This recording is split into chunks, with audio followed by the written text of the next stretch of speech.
Hello, this is the Ramblings of an Indisciplined Mind podcast for Friday, August 19th, 2016. As of this recording, Sierra is still missing. So today I thought I would talk about a book that I just got done reading. I had two books actually that were on hold at the library, and one of them was Hamilton the musical. No, Hamilton the Revolution, which is the book about the musical. This thing is a tome, and I posted a picture of me having this book, and my daughter responded, "Oh, the Hamiltome." So apparently that's what it's called. That's its nickname, the Hamiltome. I had no idea. But it's a large book. It's not a huge book. I mean, it's about maybe 2 inches thick, but the paper is really thick on it. So it's not a long read. It's a pretty quick read, and it's got a number of things going on there. Number one is the entire libretto for the play. So you've got pictures of various scenes and whatnot. So you get to read through the libretto of the play, and then you've also got, like in between songs, you've got an in-depth story that might be about, so at the beginning it's talking about some of the things that they were doing to create the musical, and then you get to a certain point, you might be talking about the various actors that played the main roles. There's a lot about Lin at the beginning, obviously. This book, by the way, is written by Lin-Manual Miranda and a gentleman by the name of Jeremy McCarter. And they co-wrote this thing. And I think really what it is Lin obviously wrote the libretto, and Jeremy wrote the various inset pieces that were going in there. And it's an interesting book. It was fun to read the libretto and see all the wording. There are some things that I haven't known what the words are, but a lot of them, if I was curious, I'm like, what the heck are they singing? I've actually already looked it up on the internet, but it was still fun.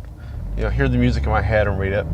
But the stories were really interesting because it did a number of things. As I mentioned, they talked about the creation of it and how it came to be. They also highlight the important actors like the guy who plays Aaron Burr, the woman who plays Eliza Schuyler, who turns out to be Alexander Hamilton's wife later on, and I believe they did a little thing on the woman who plays Angelica Schuyler, and on the gentleman that plays George Washington as well.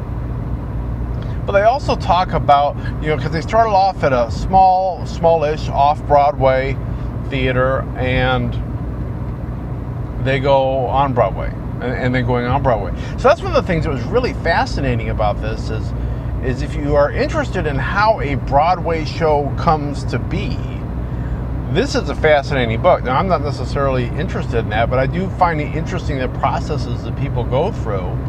And, the image I had in my brain of, Lin-Manual kind of sitting in a room over years. I've heard him say it takes him at least 3 years to create new shows. So over years, working on this thing, but just kind of working on it in a vacuum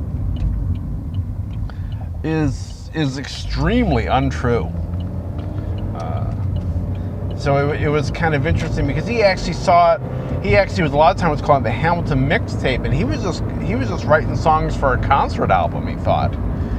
And it wasn't until a little later that they did like a concert of these songs, and people were like enthralled by it, and they said this has got to be a show. And so relatively early on, when they just had a few songs, they'd already lined up. They had a guy that was interested in being a producer for the show, and you had a guy who was, in a sense, I think he's going to turn out to be the director, but I think he was just kind of helping shepherd the process along. And then Lynn's still writing the show as it's going on, and so you had all these people that were involved in the show with the understanding that it's coming out, it's going to be a show, long before, long before I would have thought. I guess I was kind of thinking more like the novel writing approach, where you write a novel and you finish the novel, and then if you're going to take it to a publisher or an agent or something, you give them the completed work and say, here, do something with this. And I was kind of thinking along those lines. And that actually was very untrue. They found a theater that, they kind of got to this point where it's like, okay, so now we need to make a push to get this thing done. And so their goal was to be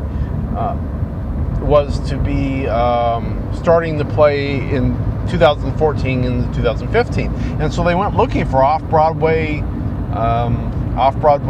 theaters where they could host, where they could have the show be. And they came up with the Public Theater is the name of it. It's actually the theater where a chorus line started, which was interesting.